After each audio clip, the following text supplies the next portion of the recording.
Well,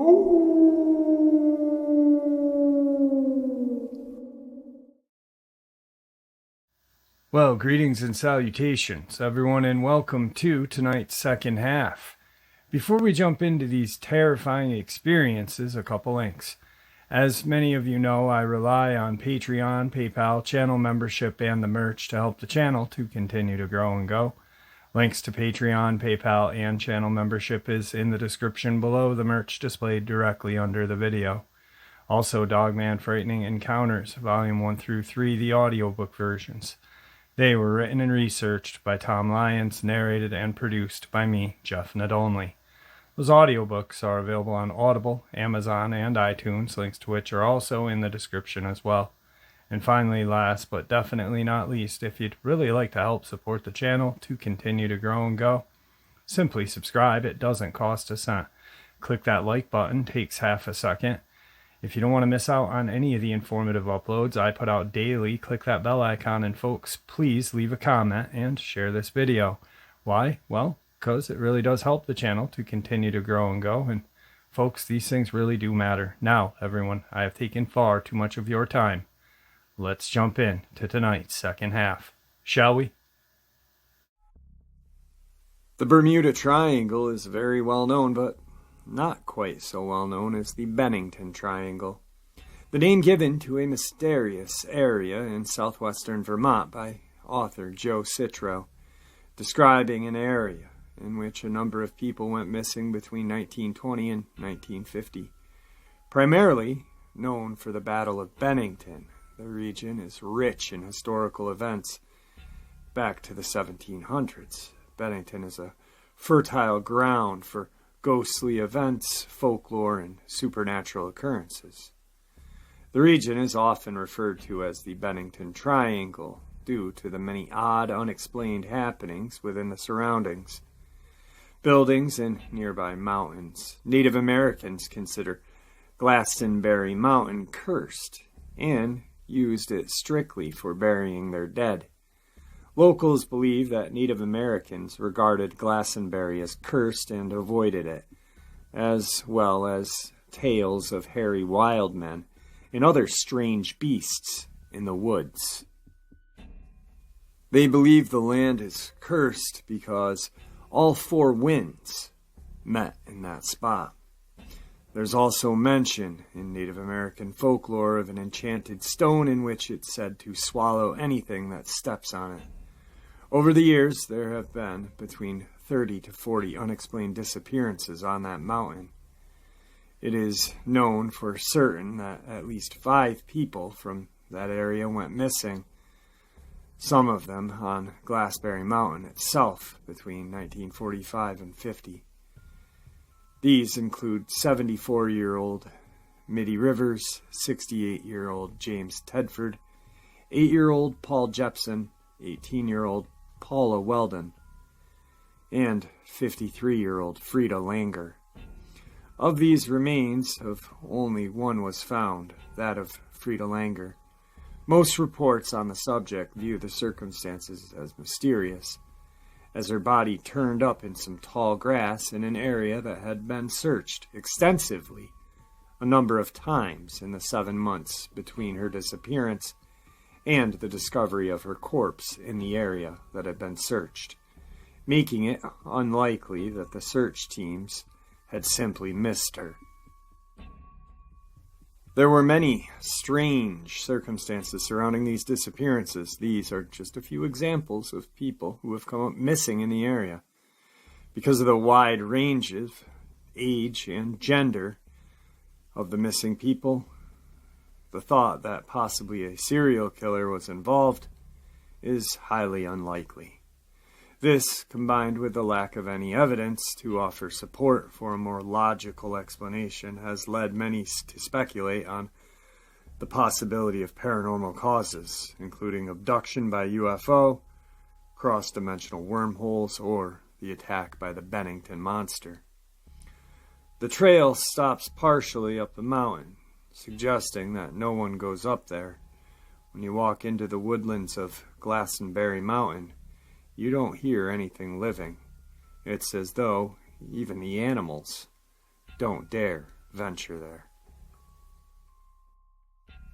Mitty Rivers, 1945. Between 45 and 55 people disappeared in the Bennington area. The first occurred on November 12, 1945, when 74-year-old Mitty Rivers disappeared while hunting. Rivers was guiding a group of 4 hunters up the mountain. On the way back, Rivers got ahead of the group and was never seen again.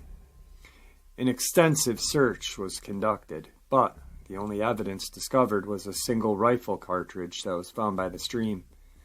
The speculation was that Rivers had leaned over and the cartridge had dropped out of his pocket into the water. The disappearance occurred in the Long Trail Road area of Vermont Route 9.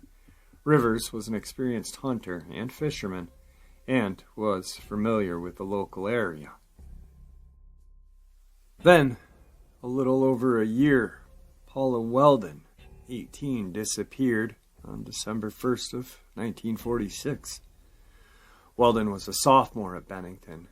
She had set out for a hike on the Long Trail. Many saw her go, including Ernest Whitman, on the Bennington Banner employee who gave her directions. She was alleged to have been seen on the trail itself by an elderly couple who were about 100 yards behind her. According to them, she turned a corner of the trail, and when they reached the same corner, she had disappeared. An extensive search was conducted when Weldon did not return to the campus, which included the posting of a $5,000 reward to help the FBI. However, no evidence of her was ever found. Also, she was not wearing a jacket and considered that 50 degrees outside and then later dropped to 9 degrees at night makes it even more of a mystery. Unconfirmed rumors speculated that she had moved to Canada with a boyfriend, or that she became reclusive and lives in the mountains. Weldon's disappearance was the inspiration for a 1951 novel, Hangsman, by Shirley Jackson. James Tedford, 1949. James Tedford, a veteran, was the third person to disappear and went missing December 1st, 1949, exactly 3 years after Paula Weldon had disappeared. Tedford was a resident of the Bennington Soldiers' Home. He had been in St. Albans visiting relatives and was returning home on a local bus when he vanished. According to witness, Tedford got on the bus and was still on the bus at the last stop before arriving in Bennington. Somewhere between the last stop and Bennington, Tedford vanished. His belongings were still in the luggage rack, and an open bus timetable was on his vacant seat. Paul Jepson, 1950. The fourth person to vanish was 8-year-old Paul Jepson on October 12, 1950. Jepson had accompanied his mother in a truck. She left her son unattended while she fed some pigs. Her mother was gone about an hour. When she returned, her son was nowhere in sight. Search parties were formed to look for the boy. Nothing was ever found, though Jepson was wearing bright red jacket that should have made him stick out. According to one story, bloodhounds tracked the boy to a local highway where, according to legend, 4 years earlier, Paula Weldon had disappeared. Frida Langer, 1950. The fifth and last disappearance occurred 16 days after Jepson vanished on October 28, 1950. Frida Langer, 53, and her cousin, Herbert Elsner, left the family campsite near the Somerset Reservoir to go on a hike. During the hike, Langer slipped and fell into the stream. She told Elsner if he would wait, she would go back to the campsite, change the clothes, catch up to him. When she didn't return, Elsner made his way back to the campsite and discovered Langer had not returned, and that nobody had seen her since she had left. Over the next 2 weeks, 5 searches were conducted involving aircraft, helicopters, and up to 300 searchers. No trace of Langer was found during the search. On May 12th, 1951, her body was found near Somerset Reservoir in an area that had been extensively searched 7 months previously. No cause of death could be determined because of the condition of the remains. Langer was the last person to disappear, and the only one whose body was ever found. No direct connections have been identified that tie these cases together, other than the general geographic area and time period. So these disappearances are very interesting, because they all fall around the same time of year, when it's very, very cold out. And let me tell you, it gets really cold out up here, even in early October. Kids bundle up on Halloween. You see a lot of kids that, are arguing with their parents about putting their jacket on Halloween because they don't want to ruin their costume. But it's a thing, Yeah, we have Indian summers, but nothing to the extent where, it's 80 degrees for longer than half a day. But what's funny to me is that the body of Frida Langer was discovered. And just like in a lot of those David Paulides 411s, a body pops up when it wasn't even there, which is very strange. This little section of land had probably been walked on, a couple hundred times prior to them finding her remains. It's truly a mystery. So now, the Bennington Triangle was named by a paranormal author from Vermont named Joe Citro. The area of southwestern Vermont, which as many as 10 individuals had disappeared between the 20s and 50s, needed a name. This mysterious triangle centers around Glastonbury Mountain, includes the towns of Bennington, Woodford, Shaftesbury, Somerset. Glastonbury and Somerset were both once thriving logging and industrial spots, but they started declining toward the late 19th century. Now they are ghost towns, unincorporated by the state legislate in 1937. Well, there's been disappearances in that area, the most famous of which would be the Paula Whedon, who disappeared in 1946. But we just talked about 4 other ones that are very famous around here as well. The Weldon one, was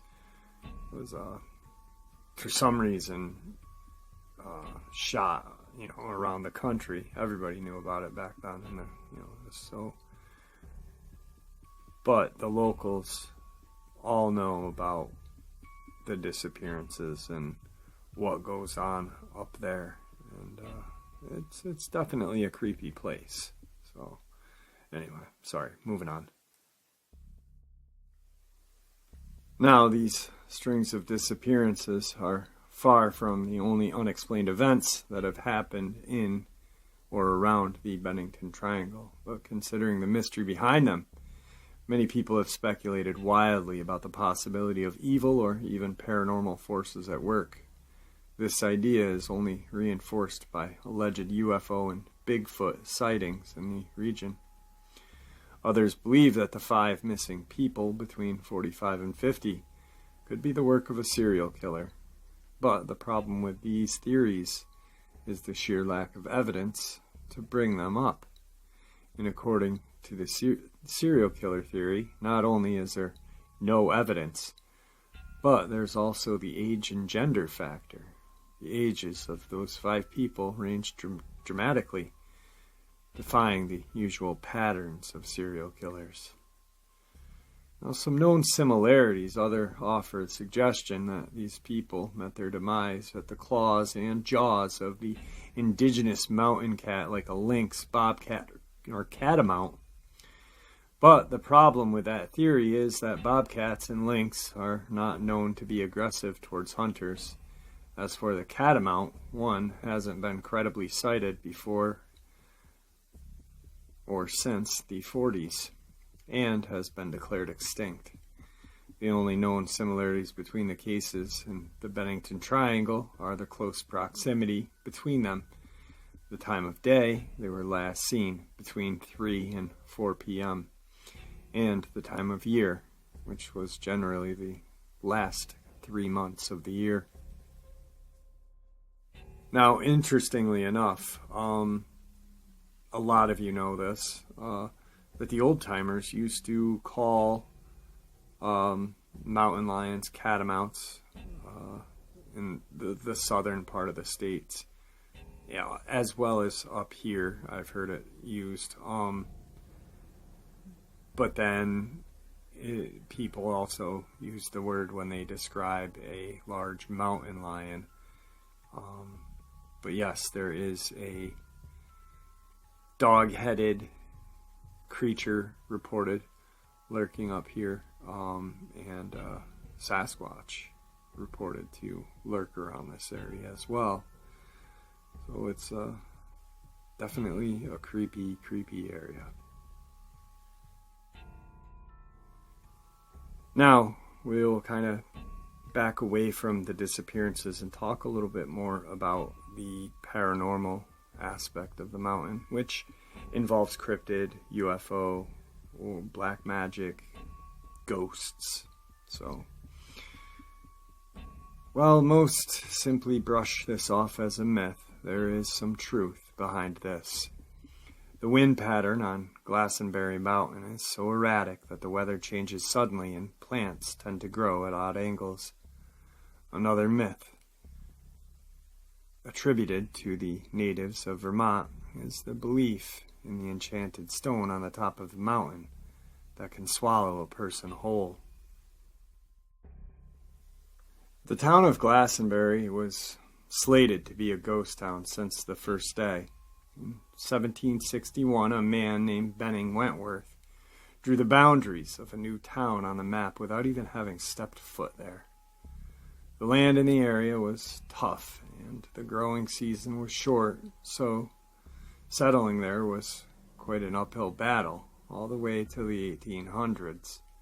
Technically, there were two towns, Fayetteville and South Glastonbury, but those towns were never connected thanks to the impossible incline between them. Glastonbury was initially established as a logging and mining town. Workers were brought up for log and mine coal. The uphill battle to settle there was meant quite literally, as the workers were sent in by railroad that climbed 9 miles at a ridiculous 250 foot per minute. In 1894, a final attempt was made to revive the town of Glastonbury by turning it into a tourist spot. Now the simple buildings were turned into hotels and casinos. The railroad was fitted with fashionable trolley cars. But due to the extreme logging, the mountainside was left unprotected from soil erosion. In 1897, a large flood destroyed the railway into Glastonbury. After that, no more effort was put into reinventing the town. Residents left the area to start over somewhere else, leaving the town with a rapidly declining population. By 1930, the 3-member Madison family were the last ones to live in town. By 1937, Glastonbury was officially unincorporated. As of 2010 census, 8 people lived there. The conversion to a tourist town was tough for the loggers and miners of Glastonbury and Fayetteville. In 1892, a sawmill worker by the name of Henry McDowell got drunk and killed a co-worker with a rock after he heard voices telling him to attack a man. He was sent to an insane asylum but managed to escape only to disappear. 5 years after the murder, another one followed. John Harbour, a prominent Woodford citizen, went into Bickford Hollow just south of Glastonbury to hunt. He was shot by an unknown person, and when his body was found, he had his fully loaded gun next to him, and it seemed to have been dragged several yards. This murder went unsolved. Even before colonial settlements, there were reports of strange lights in the sky, odd odors on the mountain, and sounds with no explanation. These reports, together with the strange disappearances, led to wild theories of UFOs or vortexes. But regardless of why and how they happened, the strangest report might just be the Bennington monster. The first sighting of the wild creature was reportedly in the 19th century, when it rushed a stagecoach on the side road. Later, in 1967, the so-called Wild Man of Glastonbury lived in a cave of Somerset. Reports held that he would go into Glastonbury and other areas of Bennington to harass women. He wore a ratty coat, and he would open it up to reveal his nude body while waving around a gun. In all the research done to answer the vexing questions of the Bennington Triangle, there have been the least some practical answers. These explanations make sense, even if they aren't as satisfying.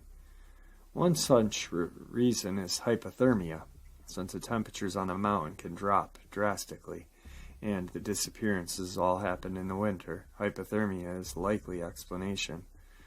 When people experience hypothermia, they might engage in what's called terminal burrowing, a survival behavior that drives people to find small and remote places to huddle. It takes them out of the wind and into enough warmth to slow the process of freezing to death. But it typically kicks in too late and makes it harder for a person to be found. Another explanation for these mysteries has something to do with the history of the mining town. The mountainside is littered with unmarked mine shafts, which for unfortunate hikers means whoever goes off the trail can plummet to their death. One more complicated factor in the whole ordeal is the odd wind pattern on the mountain that the Native Americans spoke of. Glastonbury Mountain has no consistent wind pattern. And yes, plants do grow in strange ways. Many recent hikers have had a hard time navigating the mountain for this reason. Well, some of these explanations can help explain why the missing people were never found. There are still unanswered questions, like if they died from hypothermia or a fall. Why was Frida Langer moved back into the open field months later? And why did Paul Jeffson's trail end at the highway? Maybe the most realistic answer is that not all 5 of those missing people died in the same way. Maybe some met a killer while others fell. But even if that's the case, why? Did these disappearances span only 5 years and then suddenly stop? People have heard the rumors over the years, and it sparked some curiosity. Some adventurers and brave people set to explore the infamous Long Trail. One such hiker is Chad Abramvich from the website Obscure Vermont. He went on a mission to report on a trip taken to the mountain. Myself and a few friends departed from his pickup and drove up the bumpy forest road into the strange clearing in the middle of the hills. Abramvich continued to write about how, in the summer humidity of July, they found old cellar holes, almost entirely hidden by tall grass. Beneath the shade of the gnarled apple trees, shortly after that, the group suddenly experienced a drastic change in weather. It was sunny when they started, but then the normal thunderstorm came into play. The group was stranded for a while, but finally managed to make its way back to flat land. While they escaped the rain, they found that the surrounding area was totally dry. Strangely enough, locals later confirmed that no thunderstorm had even passed through the area. Yeah, it's strange, but there are more modern reports. In 2008, Robert Singley, a music composition teacher at Bennington College and experienced hiker, got lost on that mountain.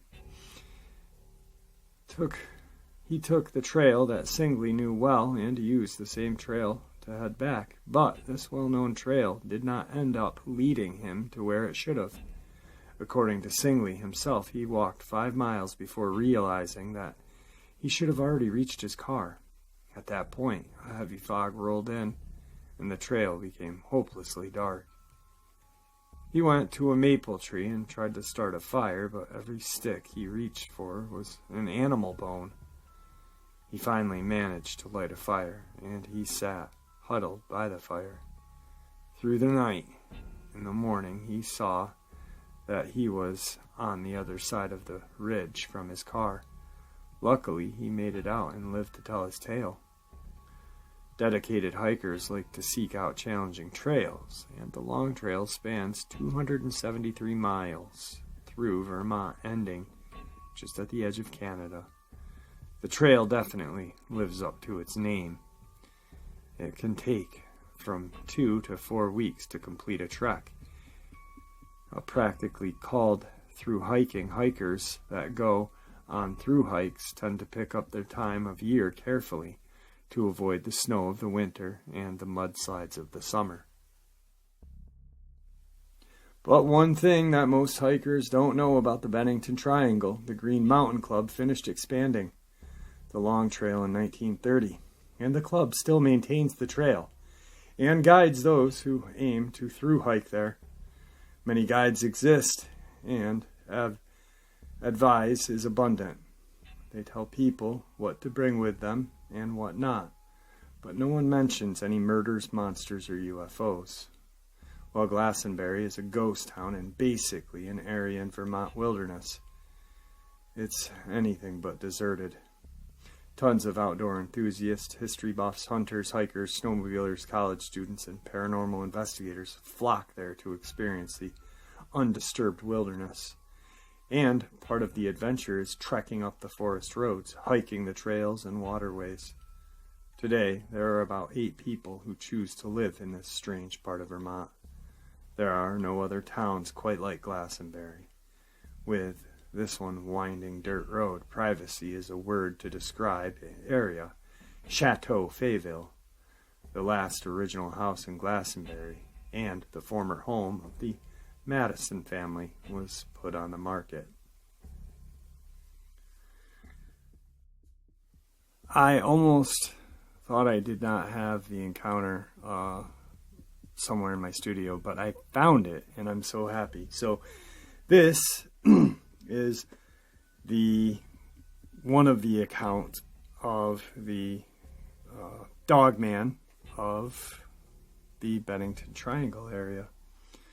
A friend from Albany was dropped off, so they planned a road trip, bringing her home, and stopped at the Green Mountain National Park for a picnic in the afternoon. It was 75, 80 degrees out. Big branch overlook, southern part of the park, great view of the mountains. Very quiet, not a lot of people. They hiked about a half a mile to a picnic spot to have lunch and find a better spot to take some pics. They were both photographers. 200 feet from the picnic area. Quiet, nothing, no nature sound. Minutes later, popping sounds and an unnatural shriek. The brush and branches started rustling to the left. The sound became more distant. Moments later, they saw a wild turkey that was running down the ridge with a bent neck and backwards wing. The neck seemed to be broken. It just disappeared down the hill. Thinking a bear or a mountain lion was nearby, they decided it was time to leave.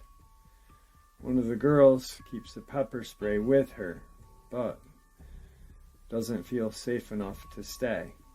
They turned the corner, it leads back to the picnic spot. Something huge was crouched down with its back to them, bobbling its head. She told her friend to start walking away, but backwards, so we could see this thing. 100 feet from it, must have caught the scent of the girls or heard them, because it stood up. It was tall, muscular, inverted knees, black matted fur with the head of a German shepherd, huge jaws and amber-colored eyes. It was terrifying. I thought it was a werewolf from a movie, standing in fear. It was growling at us. I think it either run or get torn up. I grabbed my friend and we ran toward the cliffs and start making our way down. I keep thinking it's in the woods and stalking us, so we start down the rocky cliff, like hill back to the car about a half a mile away.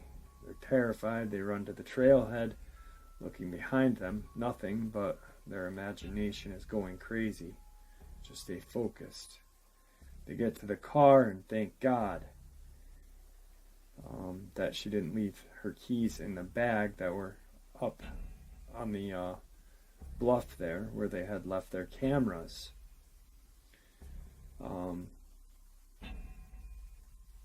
They start the car. They start to collect themselves, and that's when they remember the half-eaten sandwich on the blanket.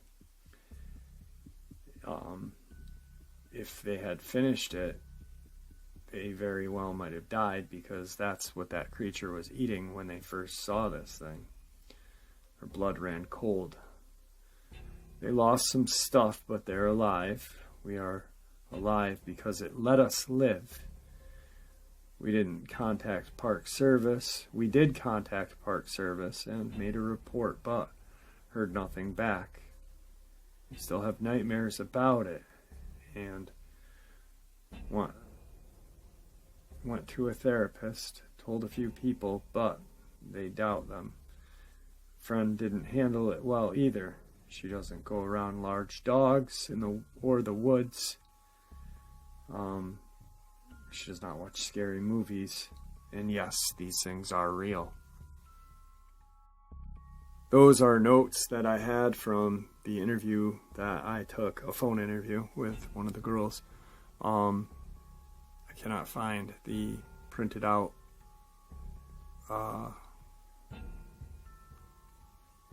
version of it. That was just the notes, and then I rewrote it so it wasn't like scattered so much, but it was exactly as she said it was. Well, there you have it, folks. Tonight's second half. I hope you enjoyed it as much as I enjoyed sharing it with you. I'd like to thank you all for supporting the channel. It is, after all, your support that helps the channel to continue to grow and go, and honestly what gives people a chance and a place to share their experiences and theories judgment-free. Everyone, please stay safe, happy, healthy, and ever vigilant, keeping an eye on our children, pets, family, and friends. These creatures are real, they are out there, and dangerous. Share this information with the people you love and care about, and it may just help save their lives someday. Until next time, never stop asking questions, never stop searching for answers, and God bless.